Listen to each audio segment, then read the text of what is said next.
ഇടതും വലതും ഭയങ്കര പ്രശ്നങ്ങൾ നടന്നുകൊണ്ടിരിക്കുകയാണ്. ആദ്യം എടുത്തോട്ട് പോവാ, മണ്ണാർക്കാട്ട് CPM-ല് മൊത്തത്തിലൊരു വെടിയും പുകയും നടന്നുകൊണ്ടിരിക്കുകയാണ്. അവിടുത്തെ പ്രാദേശിക നേതാക്കളായിട്ട് നമ്മുടെ PK ശശിക്ക് എന്തൊക്കെയോ ഭയങ്കരമായ പ്രശ്നങ്ങളുണ്ട്. അപ്പോഴാണ് നഗരസഭയുടെ ഒരു പരിപാടിക്ക് നമ്മുടെ ശശി അണ്ണനെ വിളിക്കുന്നത്. മൂപ്പര് കേട്ട പാതി കേൾക്കാത്ത പാതി ഓടിച്ചാടി പോകുന്നു.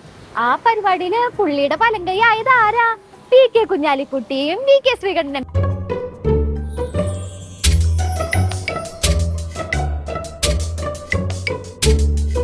പരിപാടിക്ക് പോയത് കുഴപ്പമില്ല, പക്ഷെ അതിൽ ഏറ്റവും ഹൈലൈറ്റ് പാർട്ടിക്കകത്ത് അഴിമതിയിൽ വെച്ചിട്ട് പുള്ളി ഒരു സിനിമ ഡയലോഗ് വെച്ചൊരു കാച്ചി. കൊച്ചി പഴയ കൊച്ചി അല്ലെങ്കിലും ബിലാല് പഴയ ബിലാൽ തന്നെയാണ്. സംഗതി മാസായിരുന്നു. പക്ഷെ അതേ മാസില് നമ്മുടെ കുട്ടി കോംറേഡ്സ് സ്പോട്ടില് പുള്ളിനെ ഇറക്കി. ഒരൊറ്റ കാര്യം പറയാം, മേരി ടീച്ചർക്ക് കൊച്ചിയിൽ വേറെയുമുണ്ട് മക്കൾ. ആ മക്കളെ ഇറങ്ങി നിന്നാൽ മുട്ടിന്റെ ചിരട്ട കാണൂല. ഇങ്ങനൊന്നും പറയണ്ട, ചെറുതായിട്ട് പേടിപ്പിച്ചിട്ടാ മതി. പാവല്ലേ നമ്മുടെ ശശിയേട്ടൻ, മൂപ്പര ചരിത്രമൊക്കെ അറിയണതല്ലേ. ക്ഷമിക്കണം, ഉപദ്രവിക്കരുത്, ജീവിതമാണ്. ഇതുകൊണ്ടൊക്കെയാണ് ഇടതുപക്ഷത്തിരിക്കാൻ ഞങ്ങളുടെ ശശിയേട്ടന് വിമിഷ്ടം തോന്നുന്നത്. പക്ഷെ ശശിയേട്ടൻ വിഷമിക്കണ്ട. ശശിയേട്ടന്റെ ആ നിലപാടും ആ പ്രസംഗമൊക്കെ കണ്ടപ്പോ തന്നെ ക്രഷ് തോന്നിയ ആൾക്കാർ ഇവിടെ ഉണ്ടെന്നേ. പിന്നെ എന്തിനാ ശശിയേട്ടൻ വിഷമിക്കുന്നത്? ഇന്ത്യൻ നാഷണൽ കോൺഗ്രസ് വളരെ വിശാലമായിട്ടുള്ള ഒരു പ്ലാറ്റ്ഫോമാണ്. സ്വാഭാവികമായിട്ടും മറ്റു പാർട്ടിയിലേക്ക് അതൃപ്തിയുള്ള ആളുകളെ ഞങ്ങൾ വളരെ സുതാര്യമായിട്ട് ക്ഷണിക്കാറുണ്ട്. പോരുന്നോ എന്റെ കൂടെ?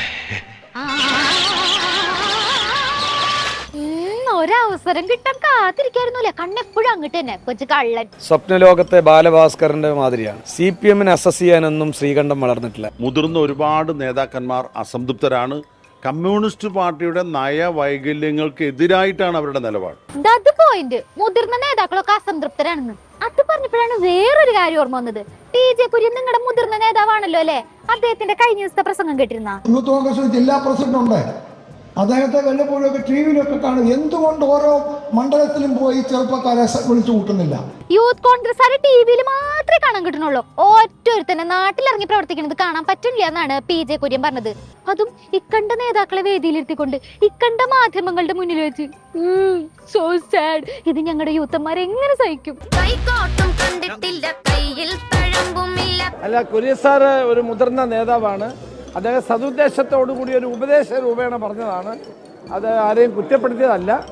കുറച്ചുകൂടി എല്ലാ പ്രവർത്തന രംഗത്തും യൂത്ത് കോൺഗ്രസും ഒക്കെ സജീവമാകണം എന്ന് അദ്ദേഹം പറഞ്ഞതാണ്. ഓഹോ, അപ്പൊ മുതിർന്ന നേതാക്കളൊക്കെ ടീമായിട്ട് ഇറങ്ങി തിരിച്ചിരിക്കാനല്ലേ?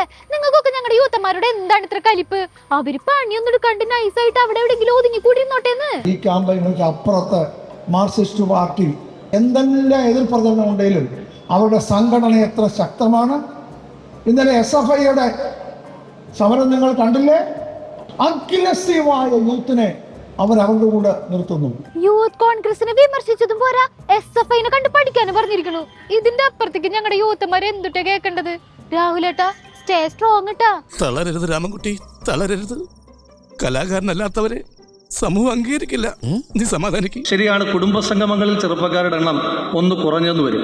പക്ഷേ ആ കുറയുന്ന ഒരെണ്ണവും തെരുവിൽ കുറയാതെ നോക്കുന്ന ബാധ്യത കൃത്യമായി വിജയ് അടക്കമുള്ള ജില്ലയിലെ യൂത്ത് കോൺഗ്രസ് പ്രവർത്തകരും ഈ സംസ്ഥാനത്തിനകത്തെ യൂത്ത് കോൺഗ്രസ് പ്രവർത്തകരും നടത്തും. പൊതുവേദിയിൽ വെച്ച് ഇവിടെ രാഹുൽ ബ്രോ കുറച്ച് സോഫ്റ്റ് ആയിട്ടാണ് സംസാരിച്ചതെങ്കിലും അവിടെ നിന്നിട്ട് ഇറങ്ങിയപ്പോഴത്തേക്കും രാഹുൽ ബ്രോ ആളാകെ മാറിപ്പോയി.